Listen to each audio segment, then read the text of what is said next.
Rồi. Đó, lại tiếp tục với tập thứ hai, nhưng mà là cái này là cái cục bột đầu tiên. Bây giờ nó nở ra hơi ấy rồi thì bây giờ mình phải cắt nó làm đôi. Ở đây quẹt ý mở lên cho nó chắc ăn, chừng đứt tay. Anh thè trên đúng rồi. Dạ. Thè đầu trên nó không đứt tay. Rồi, ok. Rồi.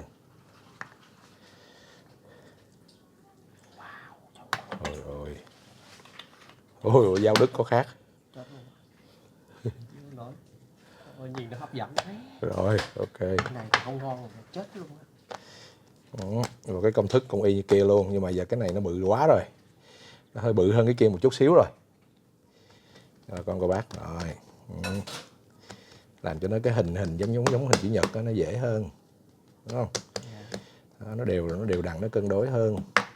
Dạ, lượng bột đây 1 2 3 4 5 6. Rồi, ok. Xử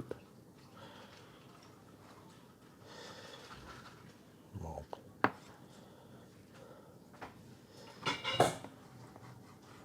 2 3 4. Thật ra là cái này để canh cho cái lượng bột nó đều thôi, chứ nó cũng không có ý nghĩa. Hồi trước mình cứ nghĩ là phải làm cho nó đẹp. Dạ. Nhưng cái đó là mình đúng sai luôn, đúng không? Rồi cái này mình nặn nó luôn hả? Dạ. Nặn là thành bánh luôn hả? Dạ. Đúng không? Mình bắt cái lá cho mình cán luôn ở dưới. Ồ, lấy cái để cán luôn. Còn không bây giờ anh bỏ ra trước đi rồi mình cắt hết ra rồi mình dẹp cái thớt đây cho nó gọn. Đúng rồi.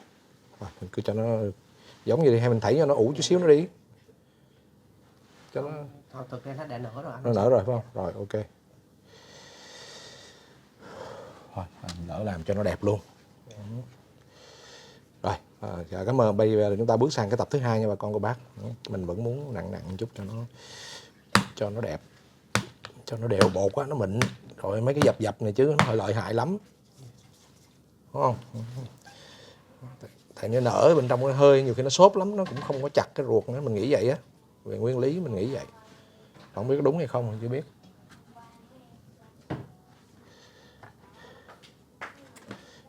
Cắt thịt bò.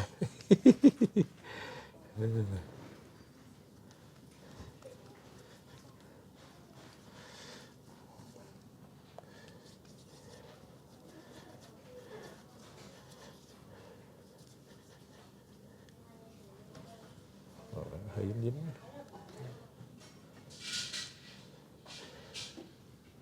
Ôi, hơi lố.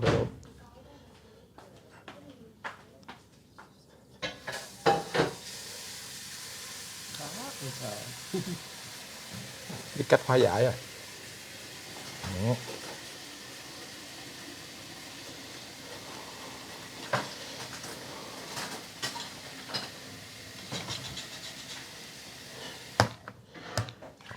Cho thêm tí xíu bột tại mày dư nước quá. Rồi. Bún.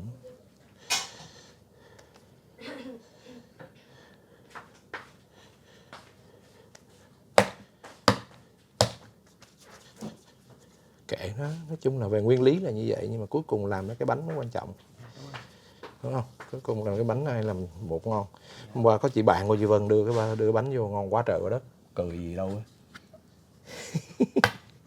Cái bột bên trong nó đặt quệt ra. Không có dễ đâu nha, thấy vậy thôi. Bởi vì mới có những thợ lắm mà thợ làm bánh mì mà ngon xuất sắc. Có thể là cuộc đời này tôi không biết nấu món nào, nhưng mà tôi sẽ biết làm bánh mì.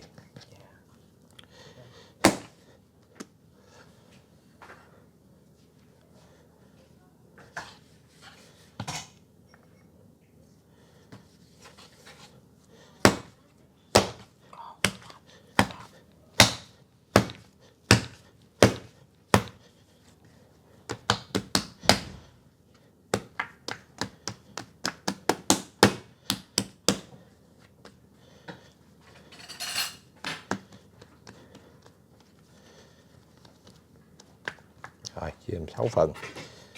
1, 1, 2, 3, 4, 5, 6. Rồi ok.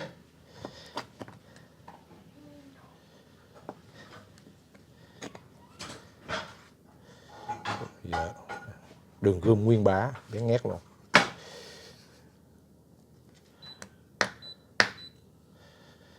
Bén ngọt luôn.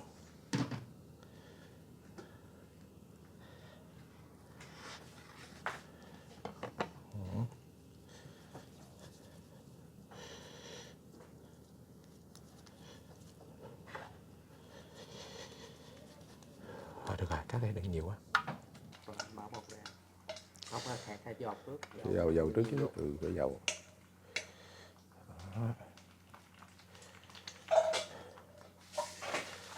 Và đừng quên cái dầu ăn nha bà con, quan trọng lắm, nó dính tay dữ dội luôn á. Mình bị rồi, mình rút kinh nghiệm rồi. Đó.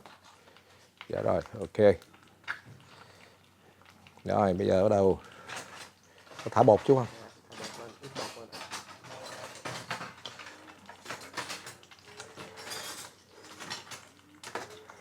Rồi, nhiều quá thì nó sẽ bị khô á bà con. Dạ. Rồi, bây giờ mình sẽ lấy cục đầu tiên mình cán ra. Đúng không? Cái cục này nó hơi nhỏ. Sao vậy? Anh để anh cán đây là nó đều.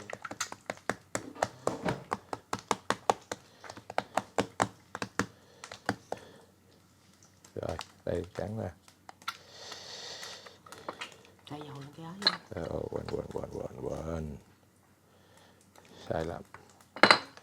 Quên thay dầu lên cái này bà con ơi, bà con à.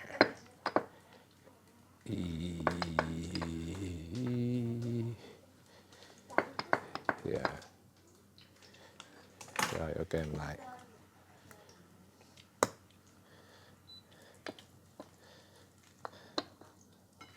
Chắc hẳn bà con hơn. Rồi.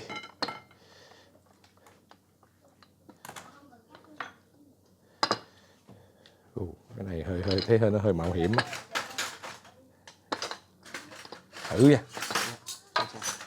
Không sao. Tại vì cái này mình bỏ qua cái công đoạn kia đó. Rồi, bắt đầu chúng ta sẽ khép nó lại.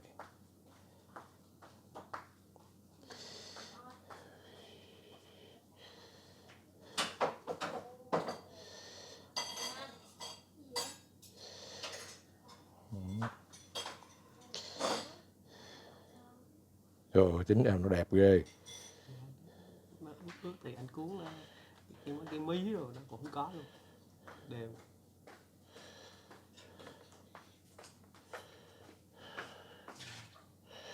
Này mình không sợ bí nữa. Bây giờ mình biết rồi, mình biết cái vụ cái mối nối rồi. Dạ. Không. Bóp cái đầu nó đẹp hơn. Ở đầu thôi, còn cái này cái phần nó nằm bên dưới. Đó, chúng ta sẽ gọc nó bên trên. Ở đây bà con. Đó, mình sẽ gọc nó bên trên. Rồi tiếp tục.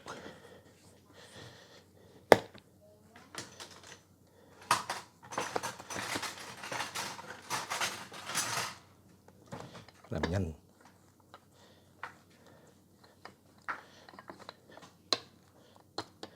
Đó, khá rồi đó.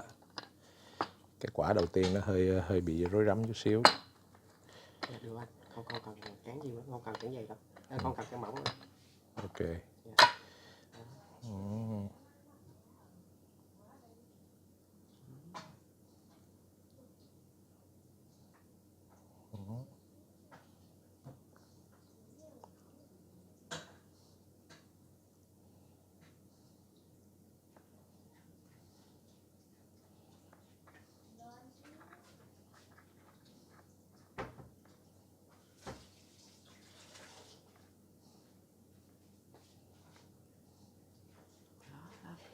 Vẫn đẹp như thường.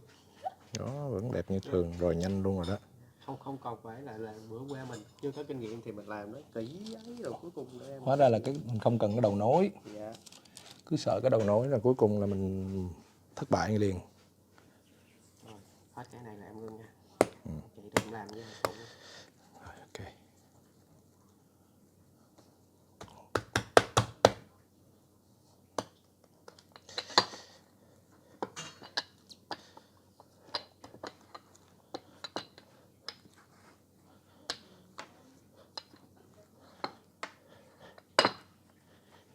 Cái rìa đó bà con, quan trọng là cái rìa nó phải mỏng mỏng một chút. Rồi không sao cả. Lúc đầu quýu không dám làm, bây giờ thì làm nó có vẻ hơi ẩu chút xíu nhưng không sao. Và do cái bột, cái quan trọng nhất là cái đoạn mà nhồi bột nó kỹ là được rồi. Và mình nghĩ là cái đoạn nhồi bột là cái đoạn mà bánh mì nó ngon hay không là do cái đoạn nhồi bột á. Cái ổ này hơi bị đẹp luôn.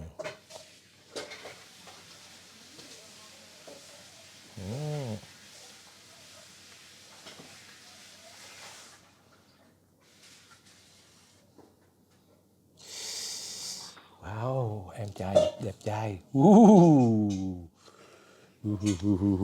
Rồi. Rồi, đi. Không, cần nữa đâu.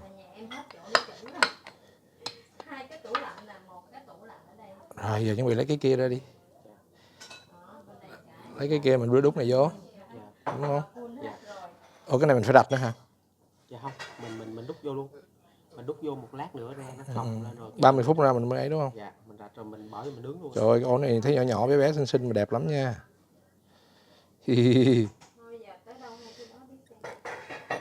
Bé bé xinh xinh rất dễ thương nha. Thôi cho em nằm dưới đây nha. Rồi, ok. Rồi giờ bỏ vô luôn. Ai vậy? Trúc hả? Dở quá. Không thể cạnh tranh với con Coleman được đâu nha.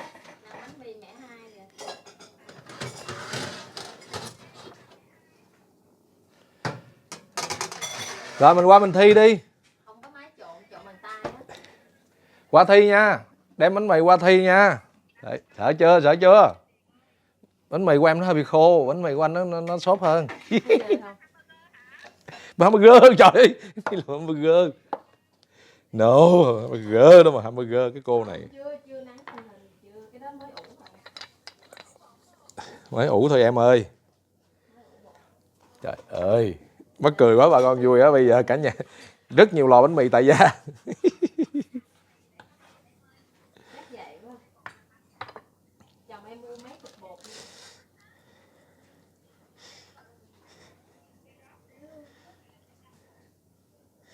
Bây giờ cũng không nhớ được. À, cái này là cái mẻ nãy đúng không? Cái mẻ này mẻ chuẩn nè. Dạ đúng rồi. Mua hồi chưa có bị phong tỏa tới giờ bỏ em Này đúng mẻ chuẩn nè bà con. Dạ. Đó. Chắc là mình phải nhớ, mình đánh dấu chứ không mình không nhớ được đâu. Phải nhớ đánh dấu mới được. Đánh vào tay không mà chị. Em thấy vào tay ngon hơn á. Không phải đâu, do Dạ đánh. nè, phải có cái chiêu mà đập. Phải có chiêu đập bột nha.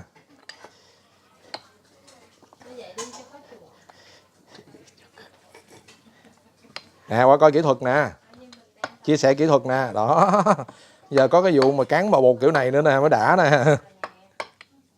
Còn mà muốn chính xác hơn là YouTube của Coleman. Hãy làm bánh mì theo kiểu ông Màu. Ông Màu không biết ông Màu làm kiểu gì luôn. Ui.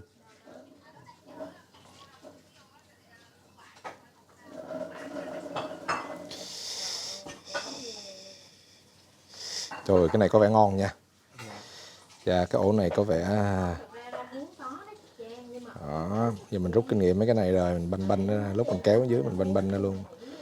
Đó, các con thấy không? Đó.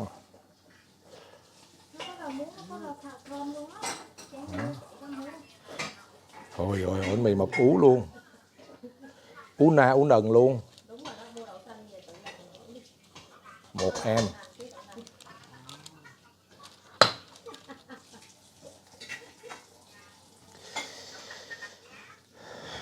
Đó, cái này là cái mẻ thứ hai nha bà con cô bác. Rồi, ok.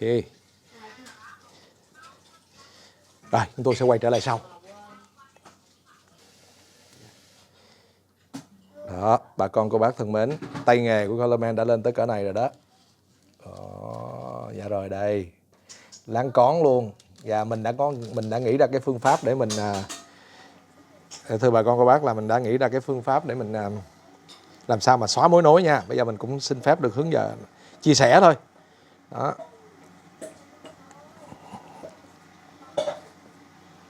Dạ, sợ nhất là cái này nó không có đủ ấy. Rồi ok. Đó. Đó. Mẻ thứ hai. Đang làm thi với mấy bạn của bà xã nữa. Coi bánh mì của ai ngon hơn. Đó. Đó. Ngay cả cái hồi trước là mình cứ chà vô không, giờ mình vậy.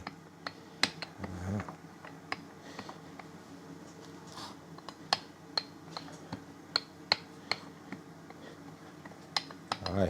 Rồi.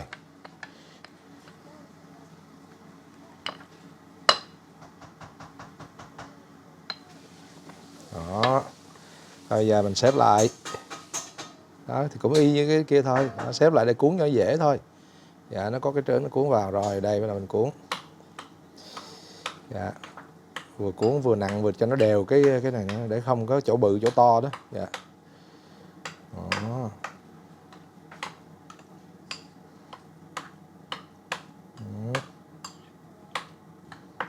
Đó. Và thưa bà con cô bác là cái bí quyết của mình đó là mình kéo cái mép này ra này cho nó dài dài nè. Đó. Càng về cuối mình vừa cuốn, tay này cuốn, tay này kéo, tay này cuốn, tay này kéo. Đó, cứ vậy nó lắp lại. Đó. Đó. Đó. Thì coi như nó sẽ bị đỡ vì cái mối nối cắt ngang ở đây nó xấu. Đây bà con xem thử nha. Đấy, rồi ok. Đây. Và cái phần này nó nằm bên dưới, qua mình phát hiện cái phần này nằm bên dưới nên nó dễ lắm. Đó, để lên đây bà con đâu có thấy được đâu nè. Rồi để lát cái nó nở lên cái mình bắt đầu mình cắt xẻ lên đây. Quá đẹp. Rồi bây giờ đâu đem vô ủ đúng không? Ủ 30 phút. Trong khi đó thì lấy cái thằng kia ra. Thằng kia cứ đẩy vô hả? Cứ đẩy ra để sao chờ xíu. Bạn kia là chưa đủ. Rồi. Đó, mình thấy bà con bác thấy bạn kia bắt đầu cũng hé ra rồi đó. Cũng khá to rồi. Nhưng mà chưa đâu. Chút xíu nữa. Và tại thời gian ủ càng lâu thì nó càng tốt nha bà con. Thời gian ủ càng lâu càng tốt. Dạ. Rồi. Rồi dạ, hôm nay thì ủ hơi lâu bà con cô bác thân mến. Dạ, tới 40 phút luôn. Trời ơi, em này to quá, em này hết gọi là bánh mì chuột rồi. Rồi lấy cái này ra trước anh. Rồi đẩy cái này trước đi nha. Rồi ok. Rồi cái này cắt cái em này trước. Thảy vô trong kia trước. Ok nha, em này nó hơi dính rồi nè, không biết làm sao tách nó đây nè. Rồi đây. Mấy cái ổ này bự mình cắt làm 3 cái nào. Đúng không? Dạ. Rồi đây thử nha. Rồi cái ổ này ta cắt làm đôi đi.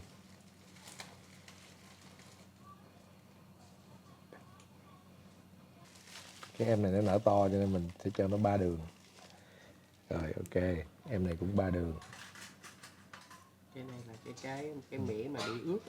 Cái mẻ này bị ướt đầu tiên đó bà con cô bác. Dạ, cái mẻ gọi là hơi tham nước. Hơi bị đẹp luôn.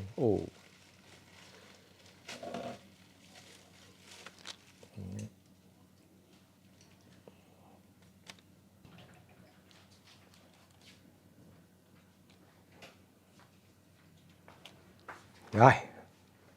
Giờ trước mắt là mình sẽ cho qua đây trước. Cho hai em qua đây trước đi. Đó, hai cái em xinh xẻo này.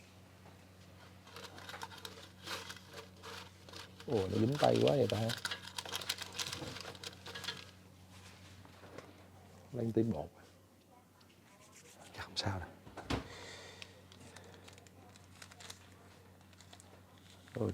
Nó dính nè.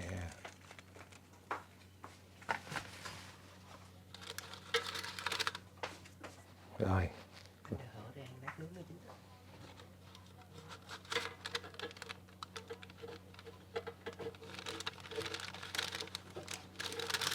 Em mở hẳn ra luôn, em mở hẳn ra luôn. Để dễ làm. Xấu quá rồi. Nó nở quá rồi đó. Vì cái ổ này nó nở quá thôi. Để hai ổ đây vô đây trước đi. Rồi ok. Rồi bây giờ mình sẽ... Cái này nó nổi quá rồi, nó bị nổi quá nè. Ừ.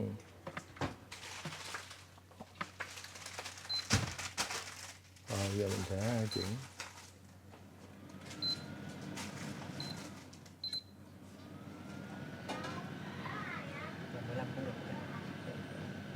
Rồi, ok, này 180 phút á. Đúng không? Rồi, ok.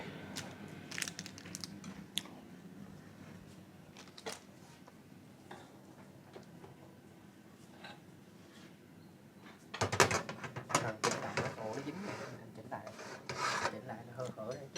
Không, anh nghĩ là lúc ấy thì nó sẽ dễ bờ ấy hơn chứ. Khi mà nó khô lên thì nó dễ lấy hơn ra hơn chứ. Sợ nó dính. Sao nó dính lẹo nhau hả? Đúng rồi. Dính lẹo nhau còn vui nữa.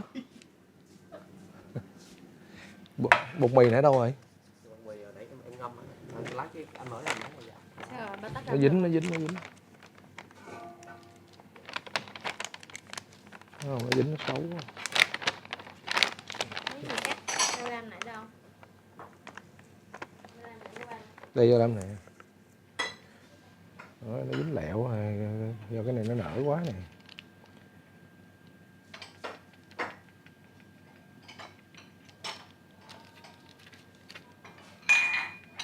Rồi dính cái tay mẹ rồi.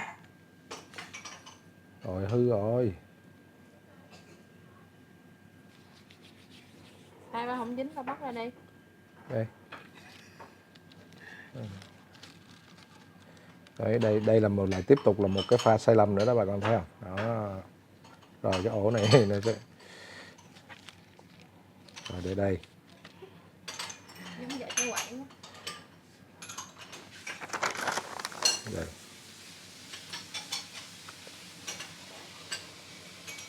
Đưa bạn dao làm đấy. Ở đây. Ồ, cái ổ này đang đẹp quá mà nó bị vậy luôn bà con ơi, bà con à. Đó, khi cho nó dính hay ăn bánh mì dính lẹo cũng vui. Thôi dính cũng được. Ừ, xé ra nó còn hư cái ổ bánh mì nó xấu nữa. Vậy nó mới có chuyện để nói, đúng không? Vậy mới vui. Ráng gọc rồi ok, giờ lấy cái này ra để vô tiếp. Rồi bây giờ mình sẽ xử lý luôn cái ổ bên này luôn đi cho nó xong. Rồi mình đem vô mình xử luôn. Đấy. Trời, ổ này đẹp thấy thương không? Đỉnh chưa? Độ quá dễ thương. Rồi qua đây. Rồi trong khi chờ đợi mình qua đây. Đây mấy phút rồi? Mới 2 phút à. Chưa còn đâu. Cứ cho nó chạy thoải mái đi, chút xíu mình xịt nước. Khô chưa? Nó chưa khô. Này nó hơi ướt, nó dư ướt rồi. Giờ mình xử lý cái này đi, để mình vô mình làm luôn cho nó nhanh. Rồi. Cái này là để luôn khỏi rờ thì nó xấu.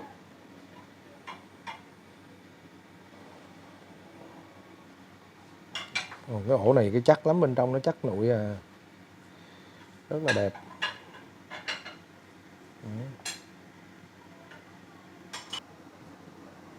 Mà nó hư cái hình bánh nữa, cái hình cái bánh nó mất đẹp nữa.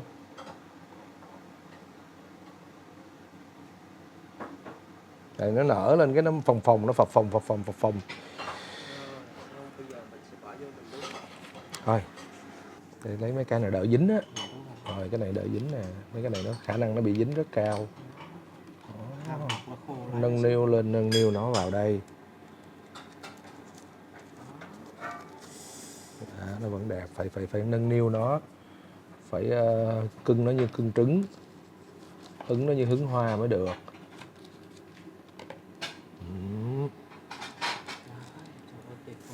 Rồi 2 bánh mì mini này đã xong, đút cái này vô luôn. Khoan, chờ chút xíu. 10 phút vẫn kịp. Rồi, thôi qua đây xử lý cái này nhanh. Đừng để bị khét nha, quyết tâm này không bị khét nha. Ý.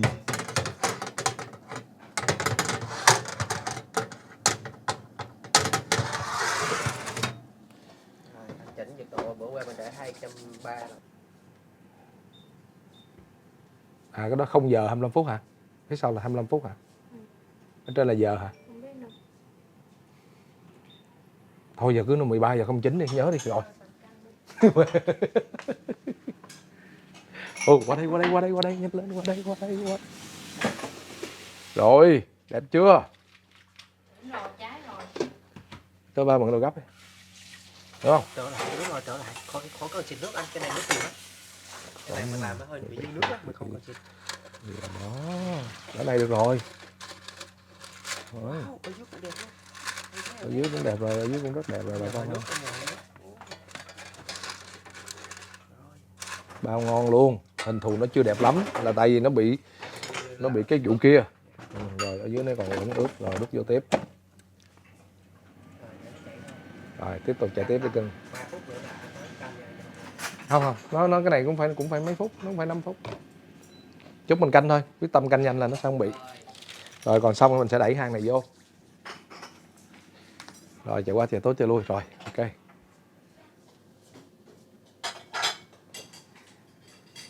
Rồi bây giờ là 13 giờ 09 thì ok 13 giờ 10. Rồi mình cứ mở cái đồng hồ lên đi cho chắc ăn đi. Cái này chưa xài, nó chưa không biết cách chỉnh cái này trên cái đồng hồ này sao hết bà con ơi. Dạ. Đặt lại rồi, bắt đầu. Xíu nữa. Rồi, ok. 2 phút quay qua quay lại là tới ngay. Không để cháy là ngon à, để bảo đảm nhồi bột mà. Ồ, nó có uống riêu nữa bà con. Yeah, wow. Rồi liền làm bánh mì riết ghiền luôn á nha. Nói thiệt luôn á, làm bánh mì riết ghiền bà con bà cô bác ơi, nói thiệt lòng luôn.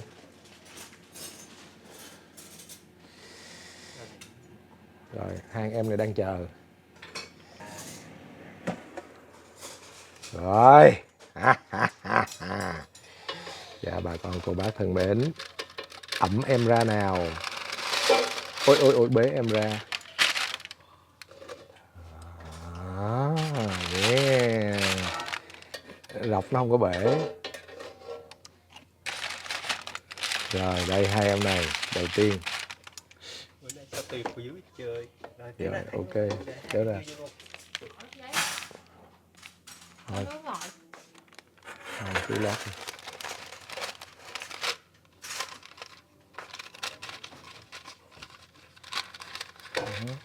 Cưng còn hơn là tôi không tin là hai em này sẽ rất đẹp nha bà con cô bác. Rồi bây giờ anh xịt nước vô nghe cho nó mát mẻ nha mấy em ơi. Rồi ok. Chỉnh lại nha anh. Rồi ok bấm Vậy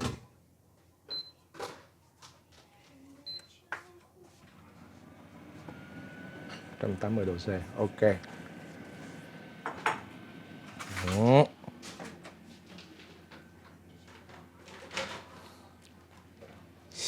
Nóng hổi.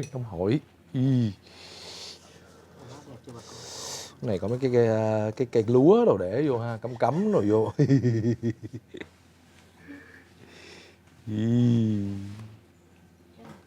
Xíu ê, rồi canh bên kìa.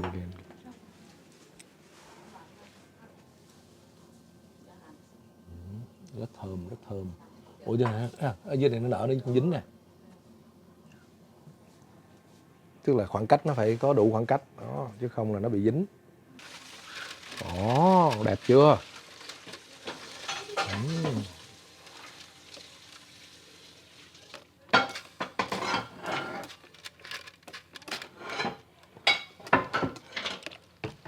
Nó chưa có bung ha, lấy dao rộng không? giờ hết đọc được anh. Hết đọc được hả? Giờ hết đọc được. Tiếp tục. Xịt nước liên tục coi cái màu da nó có đẹp không? Vẫn chưa, chút xíu nữa. Khúc trên thì ok ha, khúc dưới thì khúc dưới tí xíu nữa đi, 2 phút nữa đi. Độ vàng đẹp quá anh ơi. Không làm bằng tay trời, không có. Lát anh bỏ vô làm lại 1 phút rồi nó thấm vô. Ừ. Chét thêm bơ bà con ơi, cho tôm. Rồi chém phần bơ nha. Chơi ăn gian, cái này gọi là chơi ăn gian á. Ủa vậy hả? Cái định đó chọn Rồi chuẩn bị nha, để chờ xí. Wow, được chưa? Lật lại được chưa? Bà lấy cái giấy ra đi. Để chi vậy? Cho nó nhanh. Nóng phỏng tay đó. Rồi ok.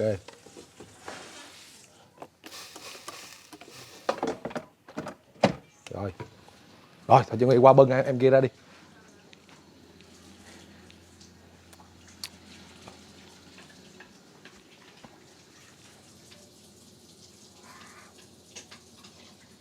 Tớ nghĩ là nó đã ổn rồi. Đúng không? Dạ. Rồi, đẹp rồi. Trời ơi quý vị các bạn ơi, nó đẹp chuẩn văn. Ôi nó đẹp. Wow, có những phỏng tay nha. Rồi ok. Vừa đủ đẹp, vừa đủ thơm rồi. Thôi bây giờ tắt lửa luôn hay tắt luôn đây ha. Dạ. Đóng cửa lại tắt luôn. Rồi mình lấy ra cho nó dễ. Đúng không? Rồi. Con nhắc ra. Rồi, về số 0 ạ. Về số 0 luôn. Dạ rồi. Rồi, bây giờ lấy ra. Sao đâu. Hết sức bình tĩnh. Thằng em mà kia nó vô sau cho nên nó sẽ... Ủa mẹ nóng quá vậy. Nó vẫn rất nóng. Thêm anh. Không để anh lấy thêm. Dạ.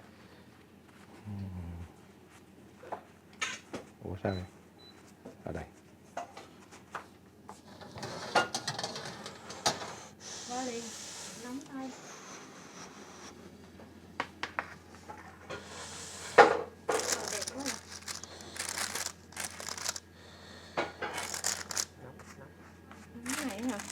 Để được. Để qua thôi, để qua. Rồi. Màu quá đẹp. Rồi. Mẻ thứ hai mới là mẻ mà đang được kỳ vọng. Đại bày dữ vậy. Anh nhét cho nó lại đi. Rồi ok. Đúng là có cái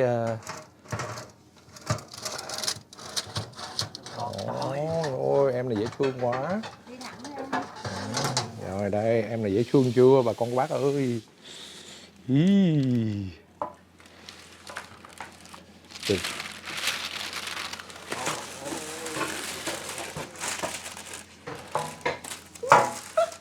Đó, bây giờ có cách nào mình sẽ chơi ăn gian mà con bác hiểu không?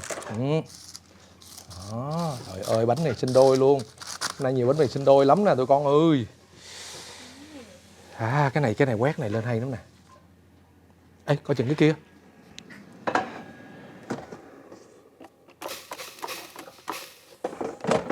Rồi. Quyết tâm không cháy một mẻ nào hôm nay luôn. Ủa sao có bột trắng trắng vậy? Cái bột trắng nào nãy mình rắc ra. Ok. Nó đang nóng nè, quét tí xíu lên. Đó, quét tí xíu bơ lên. Đó. Chơi ăn gian.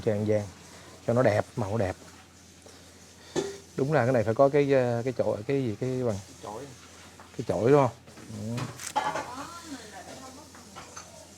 Ủa, thực ra mình cũng không cần quét thôi. Nó có bơ hồi nãy rồi. Không, thì kệ nó. Mình thích làm gì mình làm chứ.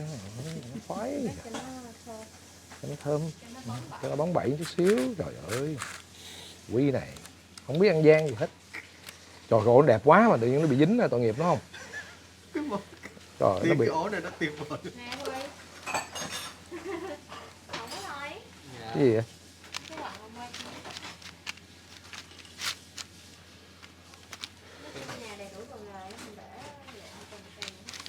Ổ xin 4 luôn bà con ơi, đẹp quá đẹp, nó xin 4 rồi. Ổ này xin 4 luôn. Ồ. Trời ơi, hôm nay mình làm bánh mì xin 3 xin 4 không à, hay thiệt luôn á, công nhận luôn á. Hai đứa kia đâu rồi? Trời ơi. Giờ cho cái này lên chút xíu. Ồ cái này đó. Này đúng là gọi là chuột này. Đúng này, đúng bánh mì chuột luôn, rất đồng đều bà con bác thấy dễ thương không? Dạ. Chưa để tí xíu ăn so sánh thử. Đó. Có một tí quét cái bên nó thơm nè, nó sáng sủa. Rồi được, ok không mẹ? Được hả? Dạ, được lấy ra luôn chị. Bà lấy ra bà luôn đi để bà quét cái bơ cho nó chút. Vô cái đây. Đó, cái đẹp. Cái đẹp luôn. Nó cũng méo xiên sọ. Wow, cái thằng em này chết nữa chứ ghê.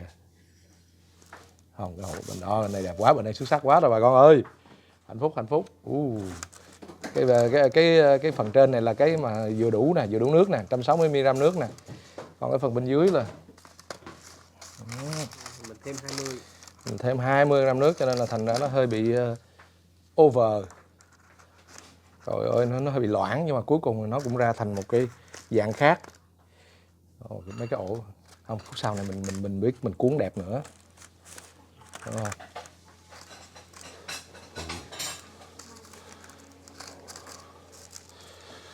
Đó, riêng cái ổ này là tôi yêu nó nhất nè bà con. Ổ nó đáng yêu nhất. Đó, hai anh em đó nè, đó, đây. Ổ thứ hai là con này. Cho em nhiều bơ một chút. Đó, đang còn nóng, đẹp lắm. Ổ này đẹp xuất. Ổ này đẹp nhất, ổ này đẹp nhì. Ổ này cũng đẹp nhì. Đó. Ổ này là hai vợ chồng đẻ ra đứa con. Đó. Đó, ổ hai vợ chồng đẻ ra đứa con. Ổ này cũng đẹp. Hơi khô, phía sau hơi khô tí. Mỹ bữa nay là tuyệt vời hết. Cái nào tôi thấy đẹp. Rồi, cái thằng em này thì cũng đẹp nhưng phía sau cũng hơi khô.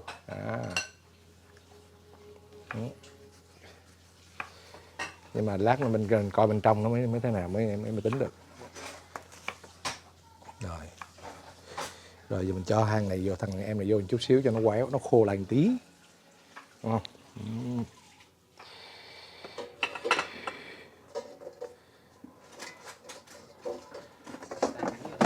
Rồi ok.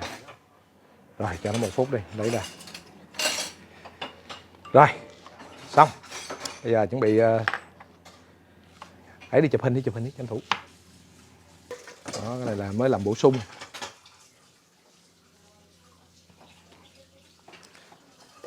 Rồi là hai em mà lại là chê là hai em này không có được đẹp á.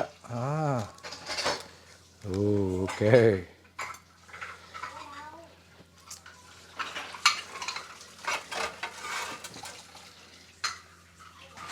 Đây, đó hai.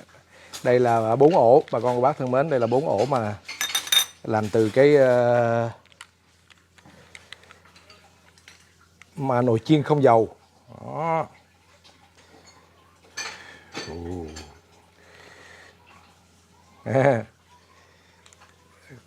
Đó, còn cái kia thì là bằng cái lò nướng. Nó khác. Nhưng mà nồi chiên không dầu chúng ta cũng vẫn có thể làm ra được những cái ổ bánh mà rất dễ thương, đẹp đẽ, dày, ngon lành luôn. Rồi, giờ ăn với cái gì bây giờ? Chứ anh thì anh ơi, vô đây có bánh mì của bà nè.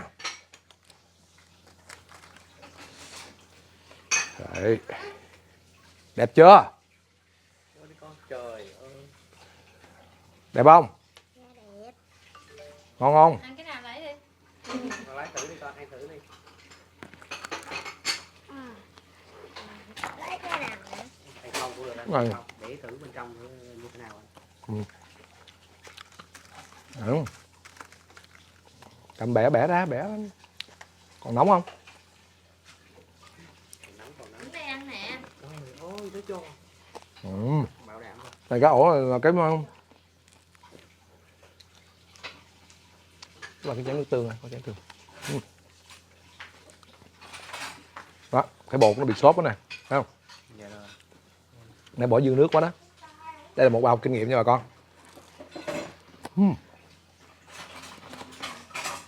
Còn muối tiêu cũng được nữa.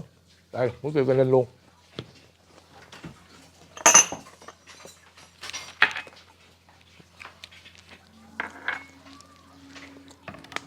Nhà đủ đồ chơi hết.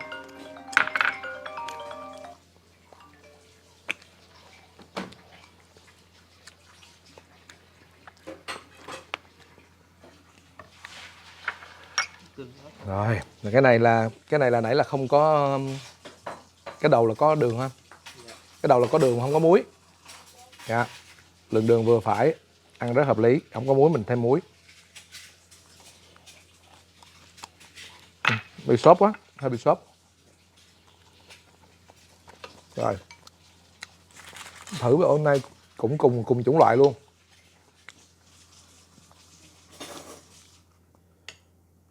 Đúng không? Nó lỏng ruột ha.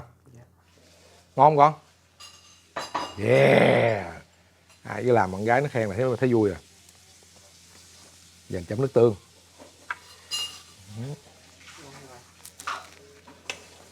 Nó lỏng ruột, nó không quá đặc ruột. Thì ăn nó đỡ ngán hơn.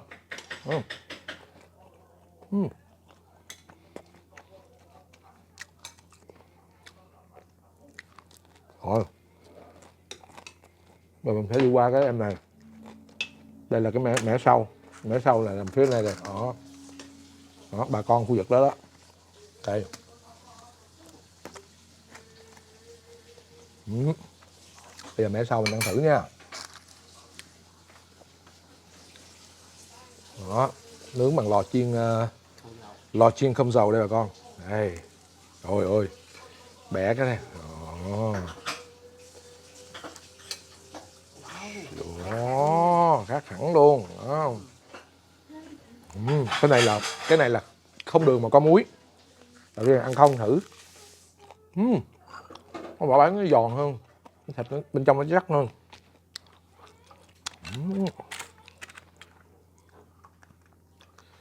Quá đã, quá đã.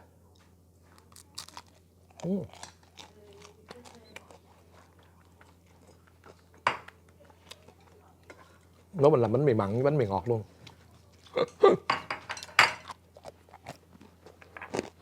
Hạnh phúc quá bà con ơi, vui quá.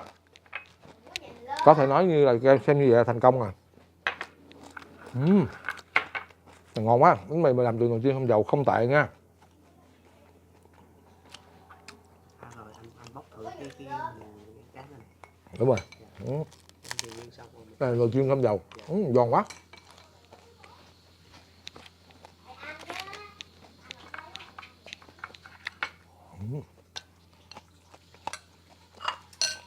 Hết, ngon quá mà, phải ăn hết chứ. Xong cho ba Tùng điều đi. Hả?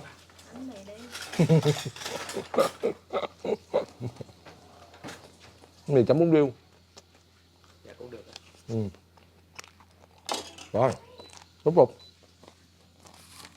Ổ này đẹp quá, ăn hơi uổng. Xong mình chơi ổ này, ổ sinh đôi. Vẫn đẹp. Căm này sẽ dễ vẫn đẹp. Trời, cái da của nó. Ổn ha.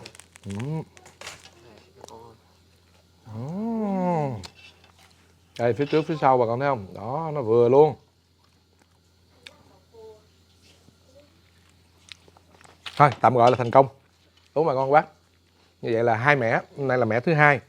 Nhưng mà làm tới 24 ổ. Đương nhiên là mẻ thứ 2 nhưng mà có thể nói là mẻ thứ 2 cộng, tức là 2 rưỡi. Tại cái mẻ đầu nó tham nước quá, rộn nước nó bị bở quá. Đây bánh mì sinh tư. Nay mình sinh tư nhiều lắm. 2 cái sinh tư luôn. Thôi, xin chào tạm biệt quý bà con bác nha. Rồi, cảm ơn quý bà bác quan tâm theo dõi. Và hy vọng là bà con bác cũng sẽ có những ngày trải nghiệm ở nhà thật là vui với những cái ổ bánh mì do tự tay mình làm ra. Không biết của ai người đó ngon, phải không? Facebook ai người đó đẹp. Dạ. Nhưng mà mình cũng hạnh phúc. Dạ, hy vọng là bà con bác ăn thử menu đó mình mới nói được, phải không? Đúng không? Tuyệt vời, tuyệt vời.